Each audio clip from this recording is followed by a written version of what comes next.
Madurai Meenakshi hospital தான் அந்த kidney எடுத்துருக்கு ஃபேமஸாக அடிபட்டது உங்களுக்கே தெரியும் மதுரை. அதனால இந்த படத்தில் ஓகே இருக்கீங்களா? படம் என்ன சொல்லுது? எதுக்கு சொல்றோம்னா கொடுக்கக்கூடாது அப்படின்றீங்க. ஆனால் பெரிய டைரக்டர் கிட்னி கொடுக்கலாம், ஏன்னா சென்ட்ரல் மெடிசன் இல்லை, அது கொடுக்கணும்னு சொல்லப்படல. ஒரு ஏழையில் வந்து அதாவது எவ்வளோ கஷ்டம் வலிமையான, அதாவது ஏழ்மையான ஒரு இதில் இருக்கும் அப்படின்றத அவர் இந்த படத்தில் சொல்லியிருக்காரு. என்னென்னா எவ்வளோ கஷ்டம், எவ்வளோ வந்து அதான் சிஸ்டம்னு சொல்கிறாரு.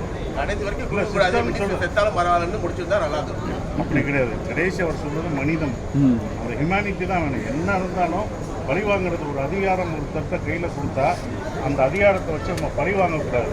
மன்னிச்சு மனித நேயத்தை வளர்க்கணும். அப்போ தான் இவ்வளோ பிரச்சனைகள் அடுத்த ஜென்ரேஷனுக்கு நம்ம சொல்கிறது மனித நேயத்தையும் நம்ம நல்ல ஹியூமனிட்டியும் சொல்லணும் தான் இந்த படமே எடுக்கிறோம். ஒவ்வொரு முறையும் பழி வாங்குறதுனால எதுவும் தீர்வு ஆகாது. இன்னொருத்தர் பழி வாங்குறதோ பழி உணர்ச்சி பெறதோ ஒரு தீர்ப்பே ஆகும். அப்போ மன்னிக்கிறதா அருள். மன்னிச்சாதான் நீ தான் கடவுள். மயிலாடுன்றது நீயும் இறைவன். நீ மன்னிச்சா நீ ஒரு இறைவன். அதை தான் சொல்லுவேன். அவன் இறைவனாக இருக்கும்.